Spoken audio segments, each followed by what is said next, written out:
I wasn't looking for a betrayal when I typed my husband's niece's name into Instagram. I was just trying to understand why she had looked at me with such pure hatred across the dinner table the night before. But what I found stopped my heart. There was a photo of Riley with a woman I knew, a woman from my own book club. The caption read, "Goodbye to the strongest woman I know. I love you, Mom."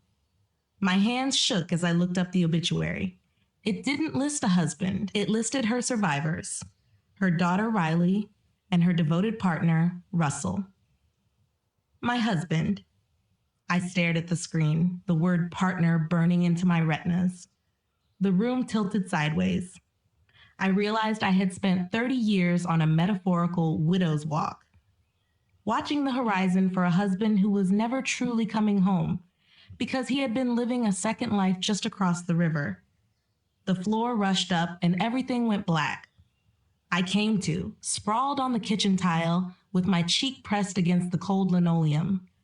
The laptop was still open on the table above me, showing Riley's smiling face next to Melissa's. I didn't know how long I'd been out, seconds, minutes, but my head throbbed relentlessly and my hands shook so violently that I could barely push myself upright. I sat there on the floor, with my back against the cabinet, staring at that screen, and trying to make my brain process what I was seeing. So Russell had a daughter, a 25-year-old daughter with Melissa Holloway, who had been coming to my book club for a year. She had smiled at me, eaten my cookies, and discussed novels in my living room while sleeping with my husband and raising his secret child. I pulled myself up using the counter and sat back down at the laptop. Next, I clicked on Riley's tagged photos and found Russell's account. Though they were private, I could still see the bio. A father and an attorney, trying to do better. Father, not uncle, father. I thought back to 3 nights ago, Russell walking through our front door with Riley beside him. His face had lit up in a way I hadn't seen in years. "Eleanor, this is Riley, my niece from Seattle. She's moving to Boston for work and needs help getting settled." Riley's smile had been warm and her hug immediate and genuine. She had thanked me for having her over, saying Uncle Russ talked about me constantly. My heart had swelled because I'd never had children and had always wanted to be the fun aunt. But as Riley pulled back from the embrace, I'd caught something in her eyes, something cold and sharp. But it had vanished the instant Russell looked our way. At the time, I dismissed it as exhaustion and imagination. But that look, that flash of pure contempt, would make perfect sense once I discovered what Riley and Russell were really planning and why they'd waited until now to bring her into my life. During dinner, Riley had gushed about how amazing I was and how lucky Uncle Russ was to have found such a special woman. I had carved the roast chicken, poured wine, and felt myself warming up to this bright and enthusiastic girl. Then Russell stood to grab dessert from the basement. The moment his footsteps hit the stairs, Riley's face shifted. She stared at me across the table with naked contempt. She didn't say a word, just stared, her eyes flat and cold as a snake's. The hatred radiating from her was physical and oppressive. I paused, momentarily taken aback by the sheer intensity of her gaze. Then, immediately, we heard Russell's footsteps echoing back up the stairs. Riley's face transformed instantly, her warm smile returning as if the previous 10 seconds had never happened. She looked at me and said my chicken recipe was incredible, asking me to share it with her. I tried to force a smile, but my appetite was gone. Now, sitting at my kitchen table with the truth pulled up on my laptop, I understood everything. Riley wasn't Russell's niece. She was his daughter, and she'd been taught to hate me her entire life. I clicked back to Melissa's obituary and read it again. Devoted partner Russell. Partner, not friend.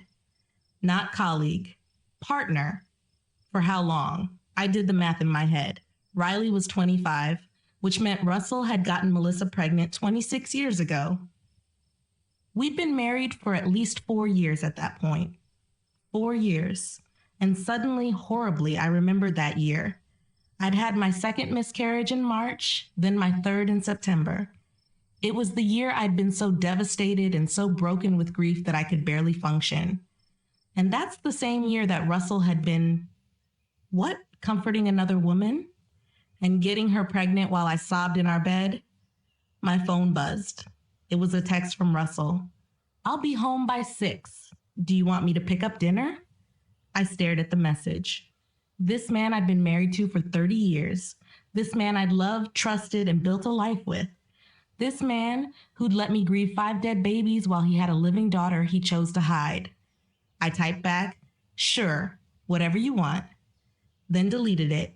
Instead, I typed, how could you? I deleted that too. Finally, I sent, that's fine. I needed to think. I needed to process. I needed to figure out what to do with this information that was threatening to destroy me. But what I didn't know was that Riley wasn't just here to meet me. She had other plans, and that the scheme that she and Russell had been perfecting for months was already in motion. The next morning, I woke up feeling like I'd been hit by a truck. I'd barely slept, just lying there in the dark next to Russell, my mind racing. 30 years of marriage, 30 years of lies. Every anniversary, every holiday, and every I love you. All of it built on a foundation of betrayal so massive I couldn't even see the edges yet. Russell got up at 6:30, same as always. He kissed my forehead and asked if I was feeling okay. I said I was fine, just tired. He left for work at 7:15. I got up at 7:30 and went straight to my purse. It was on the dining table, though I was sure I'd left it on the kitchen counter last night. I opened it with shaking hands. My wallet was still there. My credit cards were intact. My cash was untouched, but my hospital ID badge was missing. I searched frantically for it. The jacket pockets, the car console, the bedroom nightstand, but it was gone. A cold prickle of unease climbed my spine as I retraced my steps, certain I had left my purse on the counter the night before. Then a dark realization settled over me. There was a 5-minute window last night when Russell had walked me to the porch to check the mail, leaving Riley alone in the kitchen with my belongings. At the time, I'd thought nothing of it, but now the silence of the house felt heavy with the weight of a game I didn't even know I was playing. I grabbed my phone to call hospital security, but I stopped, thinking better of it. If I reported the badge stolen, they deactivated immediately. And whatever Riley was planning, whatever she needed that badge for, would stop, and then I'd never know what she was trying to do. I made a decision that felt dangerous. I chose not to report it. Not yet. Instead, I called a friend in hospital IT. I asked her to track my badge usage, but keep it quiet. Why? She asked. I think someone stole it, I said, keeping my voice steady, but I need to know what they're doing with it before I report it officially. She hesitated, then agreed. She called back almost immediately, stating that according to their system, my badge was used to clock in that morning at 6:32 a.m., and that, in fact, the system showed I was currently on the floor. I looked at the clock, 7:52, and I was standing right here in my kitchen in my pajamas. That's impossible, I said. I'm at home. Hold on, she said. I heard more typing sounds, and then her voice dropped. Your badge accessed the surgical supply room 12 minutes ago. My vision tunneled. Riley had not only stolen my badge, but was already actively using it.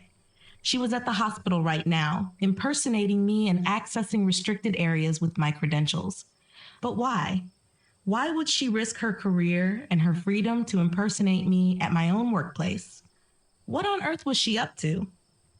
I didn't know this just yet, but the answer would come 2 weeks later, and it would be so calculated and so meticulously planned that I'd realized this had never been about just meeting me. The plan had always been darker than I would have ever imagined. I hung up, then called back immediately, this time officially, and spoke with a different officer. I explained the situation. My badge had been stolen, someone was currently using it, and it should be deactivated immediately. The officer complied and told me to pick up a temporary badge when I arrived. I drove to work an hour early, got the humiliating yellow visitor badge marked temp staff, and waited near the nurse's station. I knew she was in the building, but I wasn't prepared for the reality of it. At 7:30, Riley walked onto the surgical unit wearing crisp new scrubs, looking perfectly at home. My blood boiled. She wasn't just sneaking around, she was introducing herself to the charge nurse as the new transfer. That meant Russell hadn't just forgotten to mention this. He had orchestrated it. He had installed his niece in my department, in my sanctuary, without giving me a single warning. I watched as she flashed a bright, winning smile and charmed every single person within the first hour. By lunch, the other nurses were saying she was delightful, so sweet, and such a blessing to have family working together. We took our lunch break in the crowded cafeteria. Riley picked at her salad, chatting about the morning's cases. Then, in a momentary lull, when the nearby tables emptied, her face changed, and the warmth drained like someone flipped a switch. "Stop pretending to like me," she shot at me. My fork froze halfway to my mouth. Her voice was flat and cold. "I can see how you look at me. You're already trying to find reasons not to like me." Before I could respond, a nurse from cardiology appeared at our table. Riley's face transformed instantly, warm, animated, and laughing. The nurse chatted for a moment, then left. Riley's mask dropped again. She stood without another word. "Stay away from me at work. Don't try to mentor me or bond with me. I'm here to do a job, not play happy families." She dumped her tray into the waste bin and walked away without looking back. I sat alone, trying to understand what had just happened. That evening, Russell asked how Riley's first day went. I hesitated. What could I say? "Your niece was mean to me at lunch?" That sounded absurd even in my own head. "It was fine," I said. "Riley did great, but I knew something was deeply and fundamentally wrong." Even then, I still had no idea just how calculated Riley's cruelty really was. 2 days later, I came home from a late shift at 9:47 p.m. with every muscle in my body aching and my feet throbbing in protest. I found Russell and Riley in the living room, laughing over photo albums, with empty plates scattered on the coffee table. The kitchen was spotless, no plate waiting in the microwave, no covered dish in the fridge, nothing. I stood in the doorway, feeling invisible. They were so engrossed in their shared history that they didn't even look up. I walked into the kitchen and opened the refrigerator. The lasagna I'd made that morning was gone. Every last bite. I checked the containers on the counter, empty, washed, dried, and put away. They'd eaten everything without saving me a single portion. My throat tightened as I pulled out eggs and bread, starting to make scrambled eggs at 10 o'clock at night. In the living room, Russell's laughter boomed while Riley's voice rose and fell, animated and delighted. Neither of them came to check on me. Neither seemed to notice or care that I was cooking for myself after working 12 hours. I ate standing at the counter, with the eggs tasteless in my mouth, feeling like a ghost haunting my own home. When I finally joined them in the living room, Russell had our Grand Canyon album open, and Riley leaned forward, studying a photo of me on the trail. "Aunt Eleanor, were you feeling okay on this trip? You look exhausted, kind of unfocused." I frowned, setting my water glass down. "Of course, I felt perfectly fine," I responded, sounding a bit sharper than I intended. "It's just, your eyes look glazed," she continued, her voice dripping with concern. "My mom had a friend who looked that way in photos right before she was diagnosed with early onset Alzheimer's. I'm probably being paranoid, but I worry about you. You're getting to that age where these things can start." Russell was studying the photo now, with deep frown lines etching themselves between his eyebrows. I wanted to defend myself, but I knew that anything I said would sound defensive. I excused myself early and went to bed while they continued looking through albums downstairs, their voices carrying up through the floorboards like they were mocking me. That was when I realized exactly what Riley was doing. She wasn't just being mean, she was building a narrative. Eleanor is confused. Eleanor is declining. Eleanor can't be trusted. The question was why. What I didn't know yet was that the answer would make me wish I'd never found out. The following week, I hosted my monthly book club. 12 women I'd known for years gathered in my living room. Riley had asked if she could stop by around 8 to drop off something for Russell. I'd agreed, though I didn't remember Russell lending Riley anything. Riley arrived at exactly 8:15 in designer jeans and a silk blouse that probably cost more than I made in a week. I introduced her as Russell's niece who just moved from Seattle. Riley laughed, bright and easy, as she said, "Actually, I've lived in Boston for 3 years, but I'm just now getting to know this side of the family better." My smile froze on my face. 3 years? Russell had said Riley was moving here from Seattle and needed help getting settled in a new city. So Riley had been living in Boston for 3 years, and I was just now meeting her, and Russell had lied about it? The lie was so casual and so effortless that I felt something shift in my chest. If Russell had lied about this too, what else had he lied about? How many other truths were hidden in plain sight, waiting to destroy me? The meeting continued around me, but I couldn't hear it anymore. My mind raced, rearranging everything I thought I knew. Why would Russell lie about when Riley moved here? Riley, perched on the sofa arm, was charming everyone with nursing school stories. Then, when Margot mentioned the book we were discussing, a novel about gaslighting in marriage, Riley's eyebrows rose. "Oh, wow, that's such a specific topic," she said, her voice carrying perfectly to every corner of the room. "Is everything okay with Aunt Eleanor?" The room went quiet. All eyes turned to me. "Everything's fine," I said, trying to keep my voice steady. "It's just a book." "Now, what on earth were you thinking?" Riley's smile was understanding, even pitying. "Of course. I just know that sometimes when people are going through something difficult, they project it onto their reading choices. Something my therapist told me." She stood and smoothed her jeans. "Uncle Russ is probably wondering where I am." After she left, the energy in the room shifted to something weighted. Brenda, who taught psychology at UMass, leaned forward. "Is everything all right at home?" I forced a laugh that didn't reach my eyes, but I saw the looks exchanged, the concern. Riley had planted a seed of doubt in every woman in that room, and I had no way to dig it out without sounding paranoid. The weekend brought Russell's law firm dinner at the Riverside. Riley was already there when we arrived, wearing a red dress that was runway-worthy. She charmed every partner and every spouse, leaving me on Russell's other side, struggling to engage in conversations that seemed to evade me. At 9:30 p.m., Riley approached our table. In a very loud voice that carried to nearby tables, she said, "Aunt Eleanor, I need to apologize. I borrowed your cream cardigan with the pearl buttons last week and accidentally stained it with wine, and now the stain won't come out. I'll have to buy you a new one." My mind went blank. "I never lent you a cardigan," I responded quietly, not wanting any drama. Riley's face showed gentle confusion as she pressed on. "You did, for my job interview. Don't you remember?"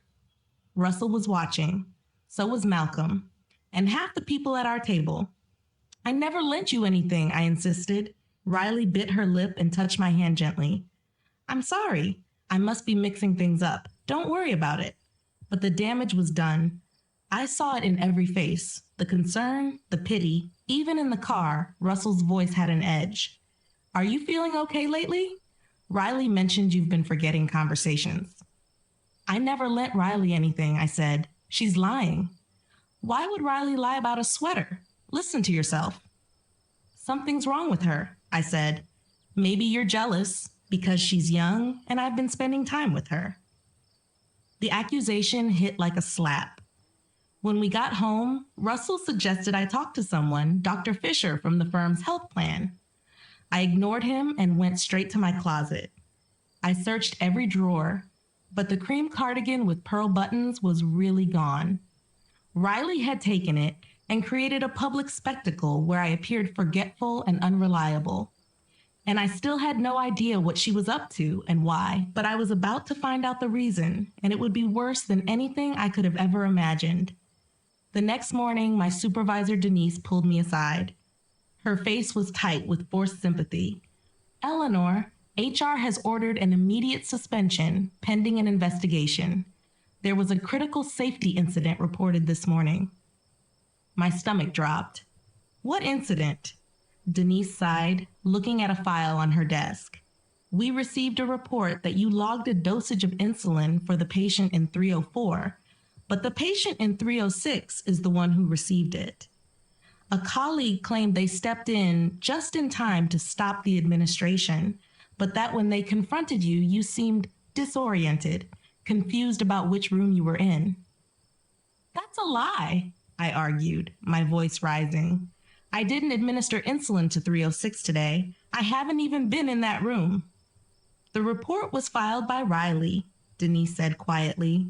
"She was crying when she came to me, Eleanor. She said she didn't want to report her own aunt, but she was terrified you were going to hurt someone. She said you've been mixing up patients all week." My blood ran cold. Riley hadn't just reported a mistake. She had fabricated a near-fatal error and played the traumatized hero to make it stick. "I'm putting you on paid administrative leave," Denise said. "We have to review the charts and interview the staff. Please hand over your badge." I drove home at noon, feeling gutted. I sat in my kitchen and opened my laptop. That was when I searched for Riley on Instagram again, found the photos of her with Melissa, read Melissa's obituary listing Russell as her partner, and passed out on my kitchen floor. When I came to, I knew what I had to do. I grabbed my phone, scrolled through contacts, and stopped on Patricia Moss. Patricia was from my church group, a retired family law attorney who was sharp as a blade and fiercely loyal to her friends. I pressed call. Patricia answered on the second ring. "Eleanor, is everything all right?" My voice cracked. "No, nothing's all right. Can I come over?" "Come now," she said. I grabbed my laptop and drove to Patricia's house in a daze. Patricia met me at the door, took one look at my face, and pulled me inside. We sat in her kitchen as I opened my laptop with shaking hands and showed her everything. The Instagram photos, the obituary, Russell's secret profile, and Riley's posts calling Melissa mom going back 25 years. Patricia's face went from concern to furious as she scrolled.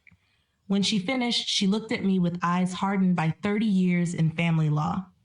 "How long have you known?" "An hour, maybe 2. I passed out when I realized who Melissa was. She was in my book club. She actually sat in my living room." Patricia's jaw clenched. "That woman surely had some nerve," she said, closing the laptop. "Think carefully about what you want. Do you want revenge or do you want to win?" "What's the difference?" I asked. "Revenge is confronting Russell right now, screaming, crying, and throwing his things on the lawn. It feels good for about 10 minutes, but then you've lost your advantage." She leaned forward. "Winning is being strategic, gathering evidence, documenting everything, and understanding exactly what assets exist before you make any moves. It means when you strike, you take everything, and Russell never sees it coming." My hands were still shaking, but something cold and clear was forming in my chest. "I want to win." Patricia smiled. "Then here's what you're going to do." Patricia's instructions were clear. Go home. Act like nothing happened. Play the confused, forgetful wife they were trying to paint me as. Meanwhile, gather every possible piece of financial documentation, bank statements, property records, and tax returns. Document every interaction with Riley and record conversations if possible. "How long will this take?" I asked. 2 weeks minimum. Maybe 3. It all depends on what you find. Patricia's voice was hard. "I've seen cases like this before. Men who think they're clever, who've been getting away with it for so long that they get sloppy and arrogant. That's when you destroy them. I nodded slowly, the trembling in my hands finally subsiding. What if I can't do it? What if I break down? Patricia reached across the table and gripped my hand. You won't. You just need to remember something very important. You've already survived the worst part. The truth is already known. Everything from here is just paperwork and strategy. And Eleanor, by the time we're done, Russell Cartwright will wish he'd been honest 30 years ago.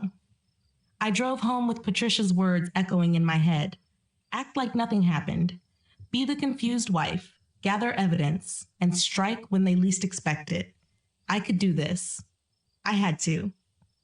When I walked into the house at 4:15 p.m., Russell was in his office on a call. He waved at me distractedly.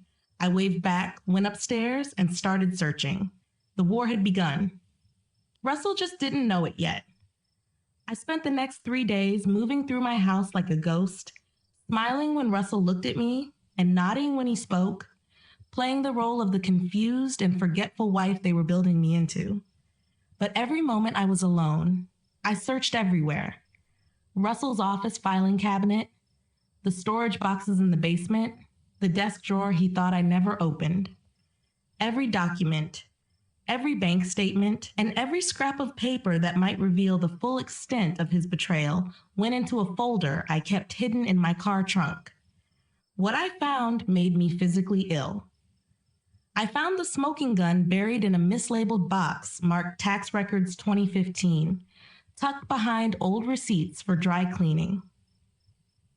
It was a deed for a property on Sycamore Street in Somerville, purchased in 1999 for $240,000. My breath caught in my throat as I traced the paper trail to the down payment, $48,000, which had been siphoned from our joint savings account on the exact week I was hospitalized for my 4th miscarriage. While I was losing our child, he was busy buying a home for his other family. The house was now worth over $800,000, according to the property tax assessment I found. That was my money. Now sitting in Riley's name because Russell had transferred the deed to her 2 months ago, right after Melissa died. I kept digging. I found car loan documents for a Tesla Model 3, purchased 18 months ago for $58,000, and registered to Riley. Monthly payments of $947 were coming from Russell's business account, the account I'd been depositing money into for 3 years, thinking it was to rebuild his struggling law practice. I discovered credit card statements for 3 cards I didn't know existed, with balances totaling $97,000. The charges made me want to vomit. Tiffany jewelry, Morton Steakhouse, the Westin Hotel, spa packages, and Nordstrom. All dating back years, some charges made on the same days I'd worked double shifts to pad our savings account. And then the final blow. I found insurance policies. A life insurance policy on me worth $500,000 with Russell as the sole beneficiary, taken out 6 years ago. I didn't remember signing any life insurance paperwork 6 years ago. I looked at my signature on the application document. It looked like mine, but something about the loops felt wrong. Too wide and too confident. Had he forged my signature? I photographed everything and created a cloud backup Russell couldn't access. I emailed copies to Patricia with detailed notes about where I'd found each document. Patricia responded with precise instructions about what else to look for: bank accounts in offshore locations, hidden safe deposit boxes, property deeds I didn't know about, and business entities registered in other states. On day 4 of my investigation, Riley came over for dinner. Russell had invited her without telling me. I was in the living room reading when I heard Riley's voice in the kitchen and heard both of them laughing. I walked in to find them cooking pasta together like it was the most natural thing in the world. Riley looked up with that practiced smile. "We're making fettuccine Alfredo?" Uncle Russ said, "You'd be thrilled." I set down my book carefully. How thoughtful. We ate at the dining table. Riley dominated the conversation, telling elaborate stories about difficult patients while painting herself as the hero of every scenario. Russell hung on every word, laughing and asking questions, completely engaged in a way he hadn't been with me in years. I picked at my pasta while studying them both. The way Russell leaned toward Riley when she talked, and the way Riley touched his arm when she made a point. The casual intimacy of people who'd known each other forever, not the stilted politeness of uncle and niece getting reacquainted. Then Riley turned to me. Her fork paused in midair. Are you feeling okay, Aunt Eleanor? You seem distracted. Russell's eyes snapped to my face, searching for signs of confusion and memory loss. The things Riley had been suggesting for weeks. I smiled and made my voice soft and vague. I've just been feeling off lately. A little foggy, can't seem to focus on anything. Riley's voice dripped with concern. You should take better care of yourself. Maybe all this stress isn't good for someone your age. Are you taking your vitamins? Getting enough sleep? The suggestion was layered with implication. Eleanor isn't taking care of herself. Eleanor is declining. Eleanor needs someone to manage her life for her. I said maybe she was right, that I had been feeling more tired lately and more forgetful. I watched Riley's eyes light up and Russell's face relax. They thought I was breaking and that their gaslighting campaign was working. After Riley left, I went upstairs and pulled out my phone. I had installed a voice recording app that morning and had it running during dinner, hidden in my cardigan pocket. I played back the recording, listening to Riley's subtle digs, her suggestion that I was declining, and her pushing the narrative that I needed help. I saved the file, backed it up 3 different ways, and added it to the evidence folder that was growing larger every day. My phone buzzed. It was a text from Patricia. How are you holding up? I typed back. Found documents showing Russell used my money to buy Melissa's house and for everything. I've been funding his second family for 30 years. 3 dots appeared, disappeared, and reappeared. Patricia's response, keep gathering evidence. Don't confront yet. We need everything before we strike. How are you emotionally? I looked at myself in the bathroom mirror. I looked hollow, exhausted, and older than my 58 years. I typed back one word, surviving.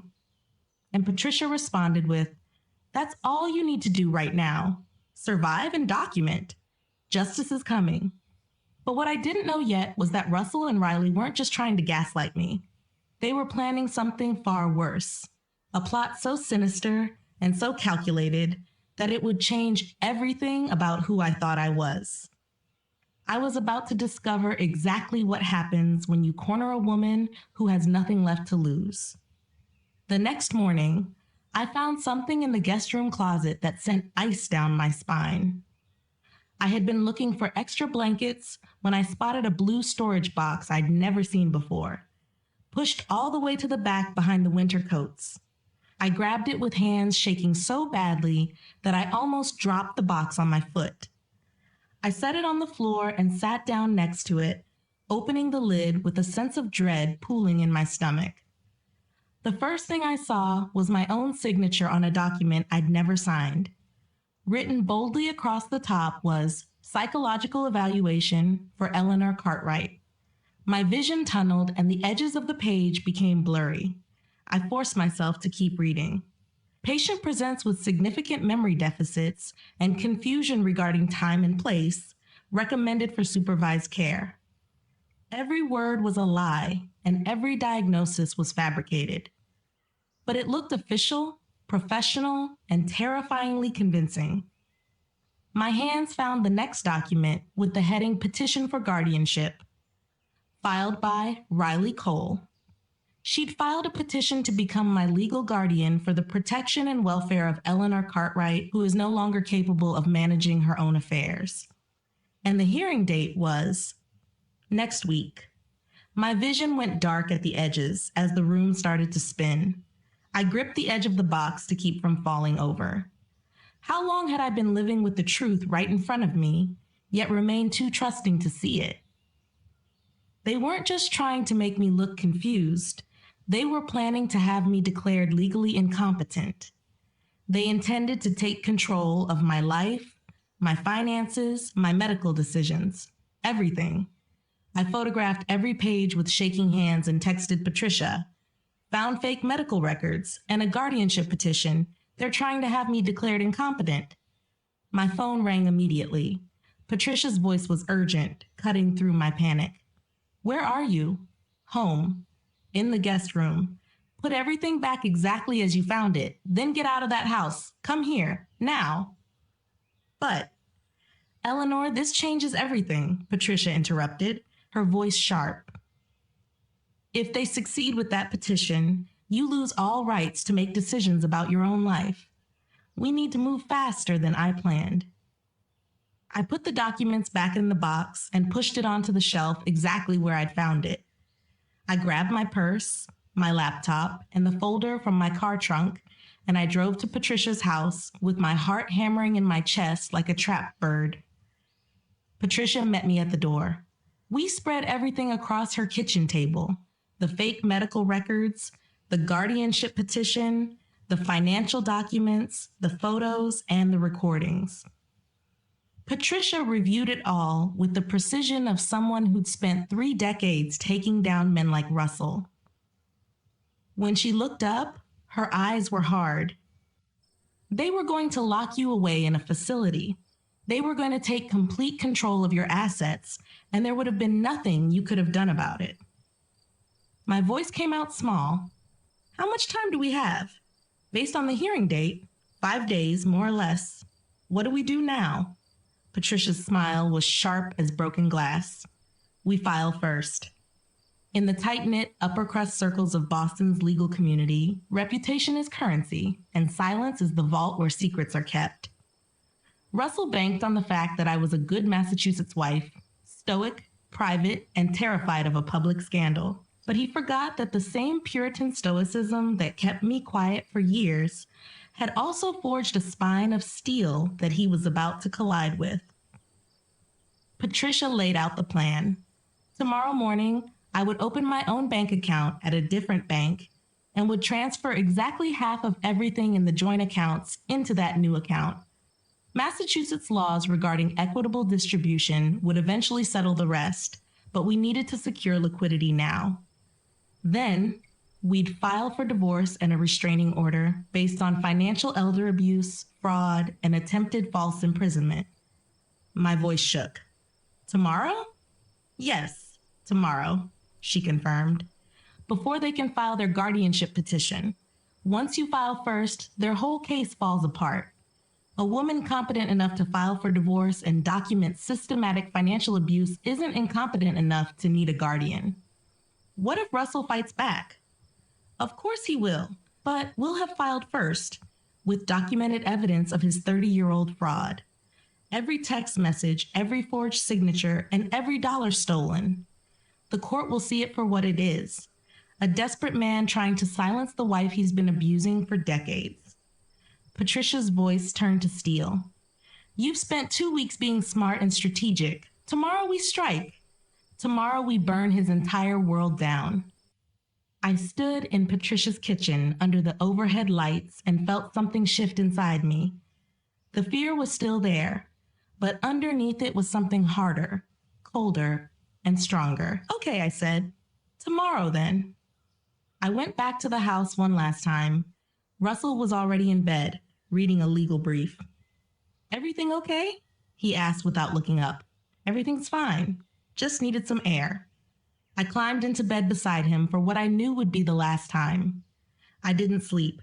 I just lay there in the dark, planning, strategizing, and preparing for war. At 6 a.m. the next morning, I got up before Russell.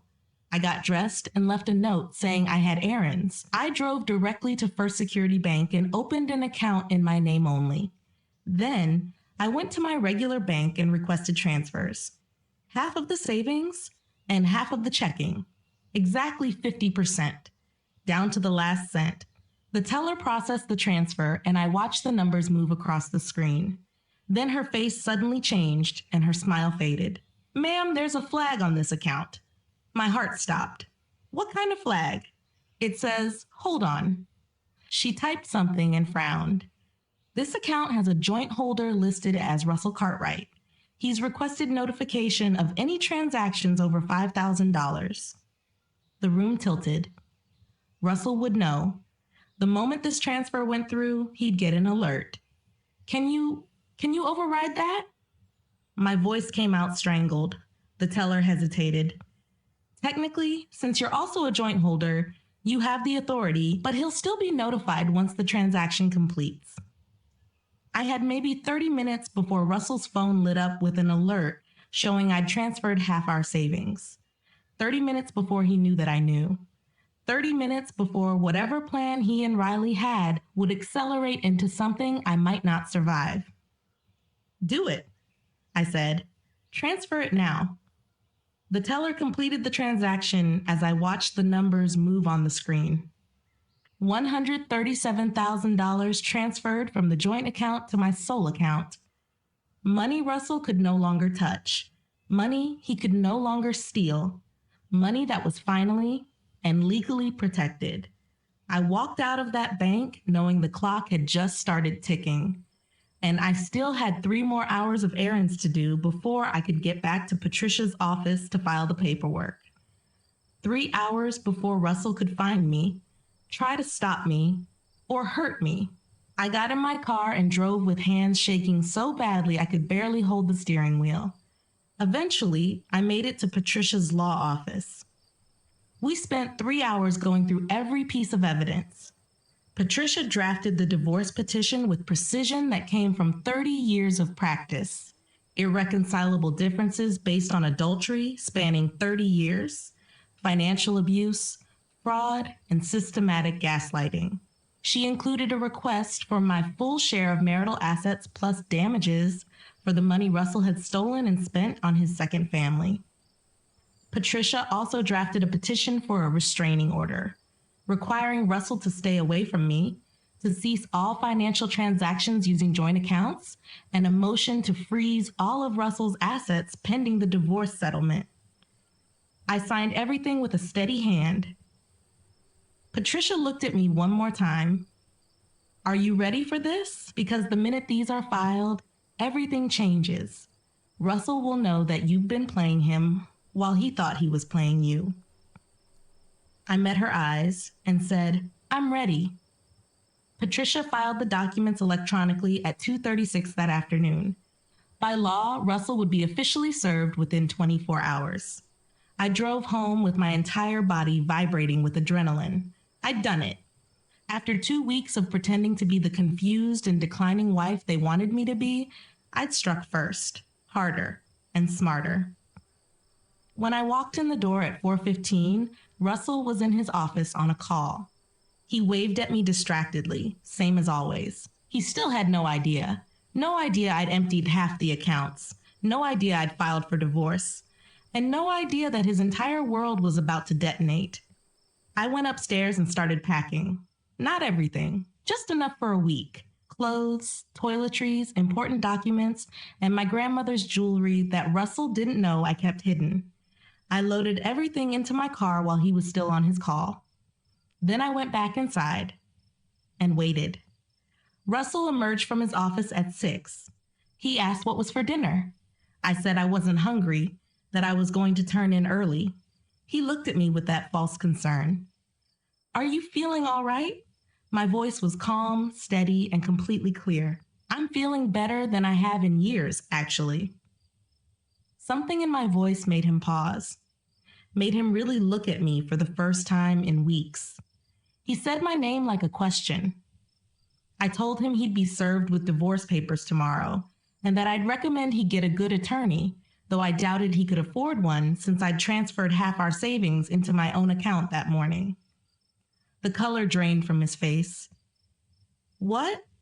My voice was eerily calm. I know about Melissa and Riley. I know you used my money to buy their house, to pay for their life, and to fund your second family for 30 years, while I worked myself to exhaustion thinking we were building a future together. I know you were planning to have me declared incompetent so you could take complete control. I know everything, Russell, and I've documented every single piece of it. Russell's face went from white to red. You went through my things? You spied on me? I protected myself from a man who'd been defrauding me for 3 decades. There's a difference. His voice rose. You don't understand what you're doing. You're not thinking clearly. This is exactly the kind of erratic behavior we've been worried about. Save it for your attorney, I interrupted quickly. You're going to need every word. I walked toward the door, paused, and turned back. My voice finally cracked. 30 years. You stole 30 years of my life. You let me grieve 5 dead children while you had a living daughter. You used my money to build a life with another woman. And you tried to gaslight me into thinking I was losing my mind so you could steal what little I had left. Tears ran down my face now. I loved you. I would have done anything for you, and yet you destroyed me. I walked out before he could respond, got in my car, and drove away from the house where I'd lived for 22 years. From the man I'd been married to for 30 years, from the life that had been built entirely on lies. My phone started ringing before I even made it to the end of the street. It was Russell calling. I declined. He called again and again. I blocked his number. A text from Riley came through seconds later. What the hell did you do? I blocked her number too. Then I drove to Patricia's house, where a guest room was already prepared. Patricia met me at the door with a glass of wine and a fierce hug. You did it. You really did it. I collapsed into a chair in Patricia's kitchen. The adrenaline was finally wearing off, leaving me shaking, exhausted, and strangely empty. What happens now? I asked. Patricia's smile was grim. Now we wait for Russell to make his next move. And trust me, he's going to come at you hard. But what I didn't know yet was just how desperate Russell would become, or how far he'd be willing to go to maintain control. I was about to find out how the battle that was coming would test everything I had left. I woke the next morning to 17 missed calls from numbers I didn't recognize. I deleted all the voicemails without listening. Patricia was already up, with coffee brewing and her laptop open at the kitchen table. She pushed a document across to me without a word. Russell's attorney had filed an emergency motion overnight, requesting a court-ordered psychiatric evaluation for me, claiming I posed a danger to myself and potentially to others based on erratic behavior and documented cognitive decline. The motion included statements from Dr. Fisher detailing concerns about my mental state, observations of memory loss, and recommendations for immediate intervention. I looked up from the document with disbelief washing over me as I recognized the name. Dr. Fisher again! I've never met Dr. Fisher, I said, my voice shaking with anger. Not once. Patricia's smile was sharp. Perfect. Russell and Fisher just committed fraud in writing. They just handed us the ammunition we need. Patricia made 2 phone calls. The first was to my actual physician, Dr. Sarah Martinez, whom I'd been seeing for 12 years at Mass General Hospital. Patricia explained the situation and asked if Dr. Martinez would provide a statement regarding my mental competency. Dr. Martinez said absolutely. Eleanor was one of her most mentally sharp patients, and she'd be happy to testify if needed. The second call was to a private investigator Patricia had worked with for years. She needed someone to track Russell's movements, document his interactions with Riley, and gather evidence of their relationship that went beyond what I'd already collected. The investigator said he could start immediately. Patricia's response to Russell's emergency motion was devastating. She included my medical records from Dr. Martinez showing no cognitive issues whatsoever. She included a sworn statement from me that I'd never met Dr. Fisher, never attended any appointments with him, and never authorized him to evaluate me. She attached the text messages between Russell and Riley discussing their plan to have me declared incompetent, the financial records showing Russell's systematic theft over 30 years, a counter motion requesting an investigation into Dr. Fisher for filing false medical reports, and Russell for conspiracy to commit fraud and elder abuse. She filed everything electronically at 9:42 that morning, copying Russell's attorney on every document. Then she sat back and waited for the explosion. It came within an hour. Russell's attorney called Patricia's office. Patricia put the call on speaker. The attorney's voice was tight and professional, but I could hear the panic underneath. "We need to talk. Perhaps there's been some misunderstanding. My client is willing to discuss settlement options." Patricia's voice was ice. "There's no misunderstanding. Your client attempted to have his wife declared mentally incompetent using fabricated medical records so he could maintain control over assets he'd been stealing from her for 30 years. We have documented evidence of fraud, adultery, and financial abuse spanning decades. There will be no settlement. We're going to court, and your client is going to lose everything." She paused, letting the silence stretch. "I'd recommend you consider withdrawing from the case before you get caught up in his criminal liability." She hung up before he could respond. I sat across from Patricia in stunned silence. "Now we wait," she said. "Russell will try something else. He's desperate. Desperate people make mistakes. We just have to be ready." 2 days later, the mistake came. Riley showed up at Patricia's house at 7 in the morning. Patricia's doorbell camera caught everything. Riley stood on the porch in her scrubs, looking like she'd come straight from a night shift. She rang the bell and knocked repeatedly. When no one answered, she tried the door handle. When it didn't open, she pulled out her phone and made a call. The camera caught her voice, tiny but clear. She was calling someone, saying Eleanor wasn't answering, that the house was locked, and that maybe Eleanor had done something to herself. Then she suggested calling for a welfare check. Patricia had her investigator on the line within minutes. He confirmed what they suspected. Riley was trying to manufacture a crisis. She was creating a record of me being unstable, unreachable, and potentially suicidal to build justification for forced psychiatric intervention. Patricia called the police herself. She explained that a woman was at her property trying to file a false welfare check report, that there was an active restraining order petition prohibiting this woman from contacting me, and that this was harassment and attempted fraud. The police arrived within 10 minutes. I watched from the upstairs window as 2 officers spoke to Riley on the porch. I watched Riley's face cycle through emotions, confusion, concern, and tears.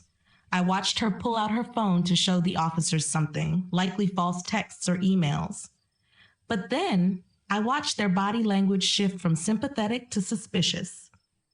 One officer went to his car, returned with paperwork, and showed it to Riley. Her face went white. After another 5 minutes, Riley got in her car and left. The officers came to Patricia's door. Patricia showed them the doorbell footage and explained the situation.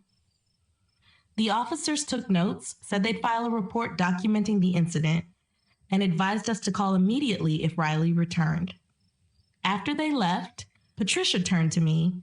"Riley just created a documented record of harassment. If Russell's attorney were smart, he'd realize his client's case is falling apart." She paused. "But desperate people rarely make smart decisions." That afternoon, I got a call from my supervisor, Denise. I answered on speaker, with Patricia listening. Denise's voice was professional but strained. "Eleanor, the hospital has received a formal complaint from Riley. She's alleging you've been stealing medications from the surgical supply room." My stomach dropped. Denise continued. "She claims she has documentation of your badge being used to access restricted areas at times when you weren't scheduled to work. Evidence of missing controlled substances." The realization hit me like a physical blow. Riley was trying to get me arrested. If the hospital believed I'd been stealing medications, they wouldn't just fire me. They'd report me to the police and the nursing board. I could lose my license and face criminal charges. Patricia's hand shot out, squeezing my arm. Denise, this is Patricia Moss, Eleanor's attorney. May I speak? Of course. You said Riley provided evidence of access. What are the specific timestamps? There was hesitation on the line. The logs show 6 separate entries into the restricted supply room between 6:15 a.m. and 7:20 a.m. on the morning of October 14th. October 14th, Patricia repeated. That was Riley's first day, and the morning Eleanor reported her badge stolen. Eleanor didn't report the badge missing until 8 a.m., Denise countered. The thefts happened before the report. The badge was active, and it was registered to Eleanor. Exactly, Patricia said, her voice steel. Riley used that window of opportunity. Eleanor arrived at 7:30 a.m. to get a temporary badge. But the thief was already busy. Does the hospital have security footage for those specific times? I would have to check, she said.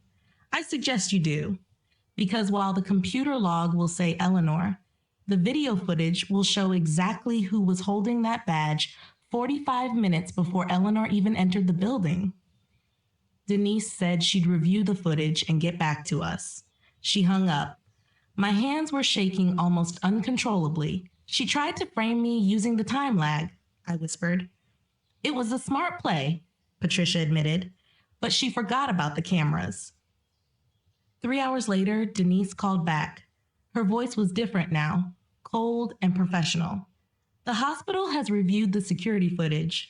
Riley was captured on camera accessing the surgical supply room using Eleanor's badge 6 separate times that morning. She was seen stuffing vials of hydromorphone into her pockets before changing into her scrubs. I could barely breathe. The hospital is terminating Riley's employment effective immediately and reporting her to the police and the state nursing board. While you, Eleanor, are being reinstated with full back pay and a formal apology. I hung up and burst into tears. Not relief, not joy, just overwhelming exhaustion from watching someone try to destroy my life and finally face consequences.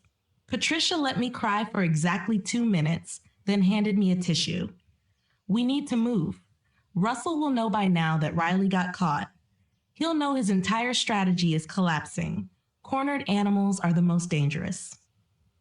What came next would prove just how dangerous Russell really was. An email from Russell arrived that night, directly to me, bypassing the attorneys and violating the restraining order request. The subject line was, "Please read." Patricia told me not to open it. I opened it anyway. The email was long, rambling, and desperate. Russell claimed I'd misunderstood everything. Melissa hadn't been his mistress. She'd been his childhood friend who'd gotten pregnant during a difficult time. He'd helped her raise Riley out of obligation, not love. He'd never meant to hurt me.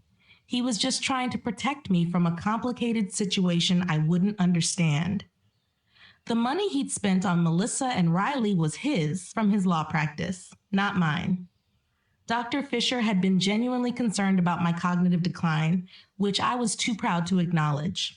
He wrote that Riley was young, grieving her mother, and didn't deserve to have her life destroyed.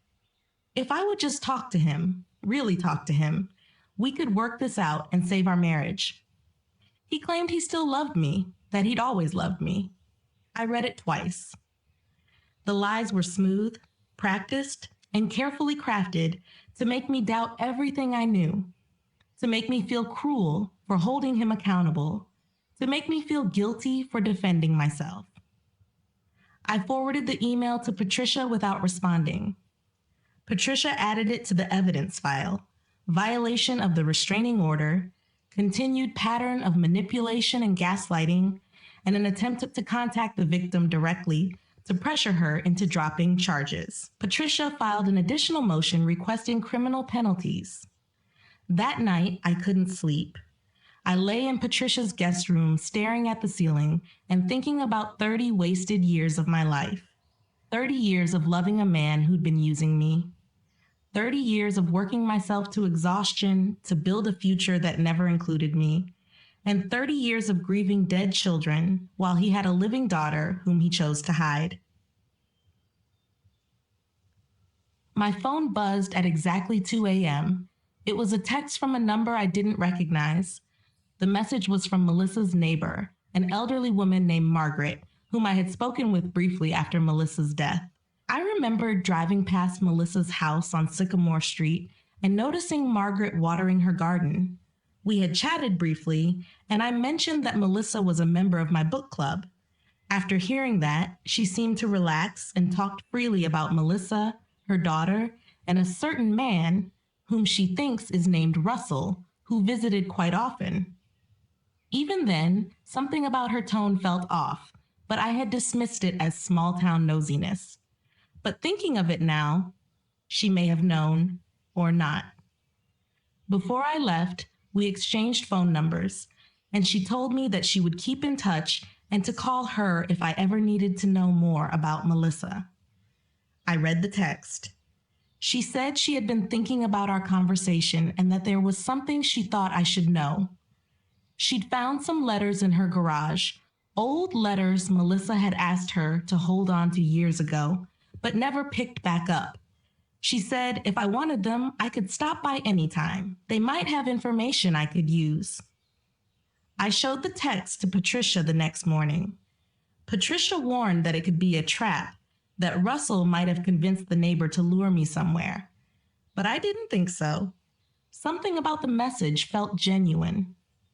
Patricia said if I was going, she was coming too. We drove to Sycamore Street at 10 in the morning and knocked on the neighbor's door. The elderly woman answered with a cardboard box in her hands. She gave it to me with a look of deep regret. "I'm sorry I didn't give this to you when we met weeks ago," she said, her voice shaking slightly. "I knew what was in it, and I didn't want to be the one to blow up your life. But after you left, I couldn't sleep. I realized that by keeping his secrets, I was not only helping him hurt you, but was also breaking my promise to Melissa. You have a right to know." She said Melissa had brought the box over just a few months ago, right before she went into hospice care, and that Melissa had specifically told her, if anything happens to me, and if his wife ever comes asking, give her this. I opened the box in Patricia's car. Inside were dozens of letters, all addressed to Russell, and all from Melissa, spanning 25 years. I started reading with my hands trembling so much that Patricia had to hold some of the pages steady. The early letters were exactly what I expected: romantic, passionate, and full of breathless promises about the future they would build together. But as I moved through the stack, the tone shifted from hope to desperation. By year 5, Melissa wasn't writing love notes anymore. She was begging to know when Russell would tell his wife, when he would leave me, and when they could finally stop hiding in the shadows of his double life. By year 10, Melissa's anger was palpable, accusing Russell of using her, of never intending to leave me, and of wasting her life waiting for a man who would never choose her. Year 15 showed Melissa saying she was done. She couldn't do this anymore. Riley deserved better than a part-time father, better than being someone's secret. The letter ended with Melissa telling Russell not to ever come back, that she was cutting him off, and that they were finished. But there were more letters after that, from Russell to Melissa, begging her to reconsider, promising he'd leave me soon, promising Riley would have everything she deserved. "Just give me more time," he wrote. "Just be patient." Then I found a letter that changed everything, dated 6 months ago, 2 months before Melissa died. Melissa's handwriting was shaky and barely legible. The letter was short. "Russell, I'm dying. The cancer is everywhere. I have weeks, maybe a month. I need to tell you something I should have told you 30 years ago. I got pregnant on purpose. That night, after you fought with Eleanor about the miscarriage, when you came to me drunk and heartbroken, I saw an opportunity and I took it. I stopped taking my birth control without telling you. I trapped you. I thought if I had your baby, you'd leave her and choose me, but you didn't. and I spent 30 years bitter about it, making Riley bitter too. I'm sorry for everything, but mostly I'm sorry for what I did to Riley, teaching her to hate a woman who never did anything wrong except love you. I sat in the car holding the letter, reading it over and over until the words blurred. Melissa had trapped Russell. She had deliberately gotten pregnant to break up my marriage and had spent 25 years teaching Riley to hate me. But Russell had stayed. That was the part that made my chest ache. Russell could have left after Riley was born. He could have told me the truth. He could have let me make an informed choice. Instead, he'd built 2 lives and stolen from me to fund them both, and had let Melissa poison Riley against me for decades without ever correcting the lies. Patricia read the letter over my shoulder. When she finished, she looked at me. This changes nothing. Melissa trapped him into fatherhood, yes, but nothing trapped him into 30 years of lies. Nothing forced him to steal your money, and nothing made him try to have you declared incompetent rather than face consequences. She was right, but understanding Melissa's role made me feel something unexpected. Pity. Pity for Riley, who'd been raised to hate me based on lies. Pity for Melissa, who'd spent 30 years bitter and alone, waiting for a man who never chose her. And pity for myself, who'd lost 30 years to a man who'd never been honest about anything. What do we do with the letters? I asked. We include them as evidence. They show the full scope of Russell's deception. They prove he was lying to everyone, including Melissa. That evening, Patricia's investigator called. He'd been following Russell for days and had audio from a meeting between Russell and Riley at a coffee shop downtown. Patricia played it on speaker. Russell and Riley were arguing. Riley's voice was high and panicked. Everything's falling apart. I've been fired. The police are investigating me, and Eleanor has evidence of everything. Russell's voice was cold in a way I'd never heard. Calm down. We still have options. What options? Riley had asked. Eleanor is in a fragile state, Russell said, his voice lowering to a chilling whisper. If she were to have an accident or overdose on medication, it would just confirm the diagnosis we've been pushing, wouldn't it? It would look like a tragic end to a mental decline, and all the legal problems would disappear. The recording cut off. Patricia played it again, then a third time. She looked at me with eyes that had gone hard as stone. Russell just implied he's considering having you killed to cover his tracks. It's calculated, it's medical, and it's terrifying. Her voice was steel. This shows that Russell is willing to do anything to maintain control. Patricia filed another motion that night, requesting an emergency protective order and immediate freezing of all Russell's assets. She included the audio recording, the letters from Melissa, and every piece of evidence we'd gathered. She argued that Russell posed a credible threat to my safety and needed to be restrained immediately. The hearing was scheduled for 3 days later. I spent those days in Patricia's house, with the doors locked and the alarm armed. On the second night, I woke to my phone buzzing at 2:38 a.m. Unknown number. I didn't answer. It buzzed again and again. 7 calls in 3 minutes. Then a text. I know where you are. We need to talk. Alone. My blood ran cold. I showed Patricia. She called the investigator immediately. Russell's car is parked 2 blocks from here, he said. Has been there for the last hour. Just sitting there, watching. Patricia called the police. She showed them the restraining order petition and the threats. 2 officers drove to Russell's car and questioned him. He claimed he was just sitting and thinking and hadn't realized he was near Patricia's house. But he was lying. And I saw the truth in his face on the body cam footage the officers sent later. He seemed to be working up the courage to do something desperate, and the only thing that had stopped him was the police lights in his rearview mirror.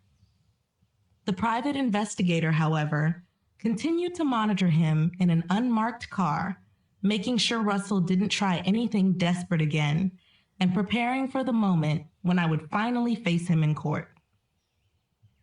Finally, the D-Day arrived. I dressed in a navy suit that Patricia helped me pick out. It looked professional and put together, the exact opposite of the confused, declining woman Russell had tried to paint me as. We drove to the courthouse together, with Patricia carrying 3 expanding file folders full of evidence. Russell was already there with his attorney. He looked like he'd aged 10 years in 2 weeks. His face was gaunt, his eyes hollow, and his expensive suit looked rumpled as if he had slept in it. When he saw me, something flickered across his face. It wasn't love, and it wasn't remorse. It was more like fear. We sat on opposite sides of the courtroom, and as I looked at him, I realized how quickly time had flown by. Just 3 weeks earlier, I'd almost lost everything before the fight even began. I remembered one terrifying afternoon when I had been in the kitchen with my laptop open, staring at Melissa's obituary, when I heard Russell's car in the driveway hours earlier than expected. My hands had immediately flown to close the browser tabs. Instagram, obituaries, Riley's profile, but my laptop suddenly froze. The screen locked with Melissa's face staring back at me from a photo labeled Mom, just as Russell's key turned in the front door. I had slammed the laptop shut and shoved it under a dish towel, my heart hammering so hard I thought he'd hear it from the hallway. Russell walked in, smiled, and asked what I was making for dinner. I told him chicken, my voice somehow steady even though my hands were still shaking. He kissed my forehead, told me he loved me, and walked upstairs to change. I stood frozen at that counter, the laptop hot under the dish towel, knowing that if he'd walked in 30 seconds earlier, he would have seen everything. He would have known that I knew. And whatever they were planning would have accelerated before I even had time to fight back. That close call taught me something crucial. It wasn't just about knowing the truth. I had to be strategic about it. And I had to survive long enough to strike first. The courtroom was busier than I expected, buzzing with the low hum of legal aides and clerks, but my focus was entirely on the judge, a woman in her 60s with sharp eyes and a no-nonsense demeanor. She reviewed the motions from both sides and the mountain of evidence Patricia had submitted. The hearing took about 4 hours. Russell's attorney tried to argue that I was vindictive, that I'd misinterpreted innocent actions, and that Russell had made mistakes but didn't deserve to lose everything. Patricia systematically destroyed every argument with documented evidence. The forged life insurance policy, the text messages planning to have me declared incompetent, the audio recording of Russell discussing ways to make me back down, the 30 years of financial records showing systematic theft, and the letters from Melissa proving Russell had been lying to everyone. Russell's attorney tried one last desperate angle, arguing that the letters showed Melissa had trapped him, that he was as much a victim as I was. Patricia's response was surgical. Melissa trapped him into fatherhood, yes, but nothing trapped him into 30 years of lies. Nothing forced him to steal Eleanor's money. And nothing made him try to have her declared mentally incompetent when she discovered the truth. Russell Cartwright had made choices every single day for 30 years, and every choice was to protect himself at Eleanor's expense. The judge called a brief recess, then returned 30 minutes later. Her ruling was swift and comprehensive. She granted the emergency protective order, requiring Russell to stay at least 500 feet from me at all times. She ordered that all of Russell's assets remain frozen pending the divorce settlement. She referred Dr. Fisher's medical license to the State Medical Board for investigation, and she referred Riley to the district attorney for prosecution on charges of theft and fraud. Finally, she ordered a full forensic accounting of all Russell's finances over the past 30 years. The judge looked at Russell with disgust. In my 30 years on the bench, I've seen many financial abuse cases. But the systematic nature of your fraud is remarkable. You stole from your wife for 3 decades while convincing her She was losing her mind. You used her money to fund a second family while she grieved dead children. You attempted to have her declared incompetent to maintain control when she discovered the truth. And when all of that failed, you implied you were willing to hurt her to make her stop. I'm recommending that the district attorney investigate criminal charges. And with that, she adjourned the hearing. I walked out of the courthouse with Patricia, my legs shaking so badly that I could barely stand. We sat in Patricia's car in the parking lot, and I finally let myself believe it. I'd won. Russell was facing criminal charges. His assets were frozen, and he couldn't hurt me anymore. I was safe. Patricia gripped my hand. This is just the beginning. The forensic accountant will find everything Russell hid. We'll recover every penny he stole. And by the time we're done, Eleanor, you'll have everything you're owed. The divorce proceedings took exactly 4 months. The forensic accountant found bank accounts in Switzerland that Russell had opened using his mother's maiden name, a second safe deposit box containing jewelry and $60,000 in cash, and property in Montana purchased under shell corporations. In total, Russell had hidden over $800,000. Combined with everything else, the judge awarded me 70% of all marital assets. The house in Back Bay was sold, with me keeping the proceeds.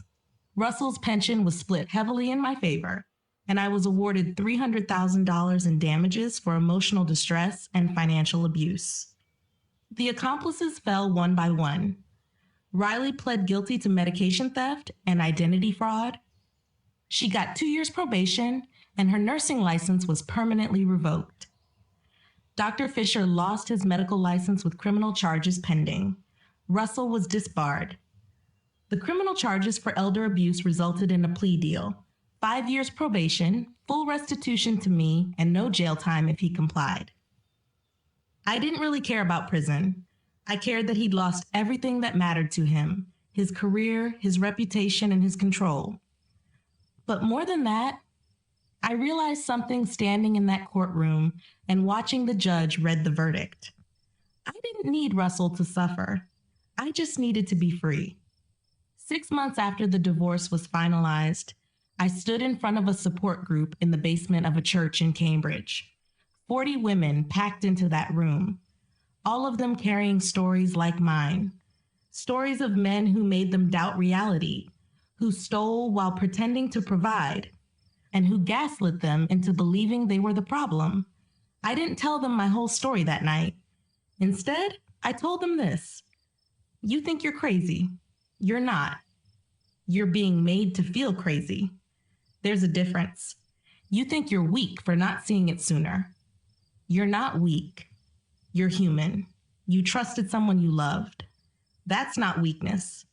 That's being a person. But here's what I need you to understand. The moment you see the truth, even if it's just a flicker or just a suspicion, that's when you have a choice.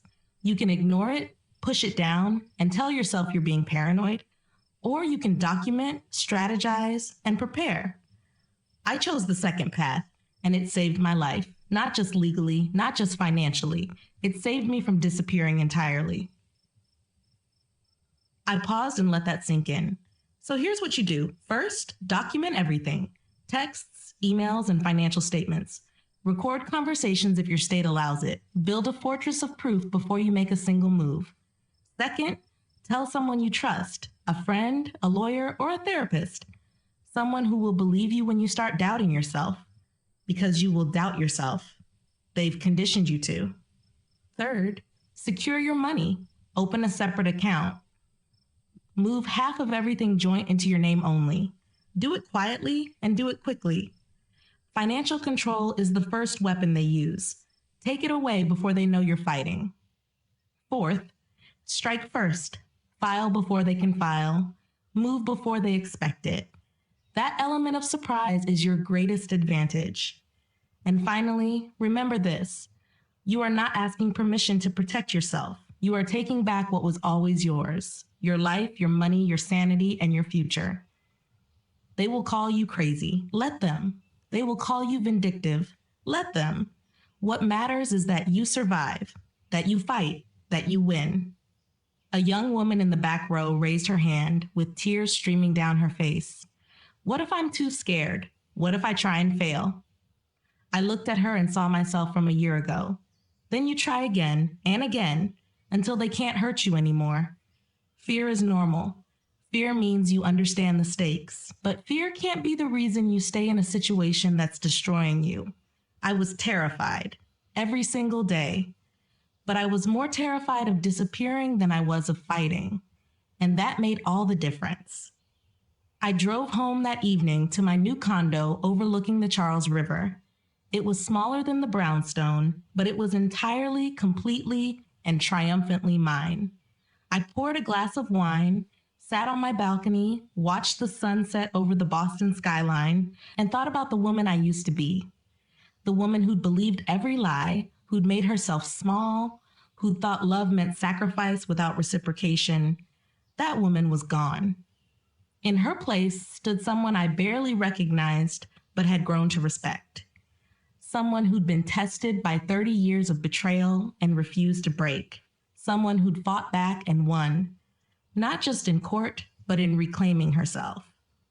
Russell tried to erase me for 30 years, but I survived. I fought back, and I won. If you're in a situation like mine, you can too. Document everything. Trust your instincts. Strike first. And remember, you're not crazy. You're just being made to feel that way. There's a difference, and understanding that difference might just save your life. You've made it to the end. You walked through the fire with Eleanor. But I have to be honest, it breaks my heart when I see people listen to these stories, feel these heavy emotions, and then just walk away. No subscription, no support, just silence.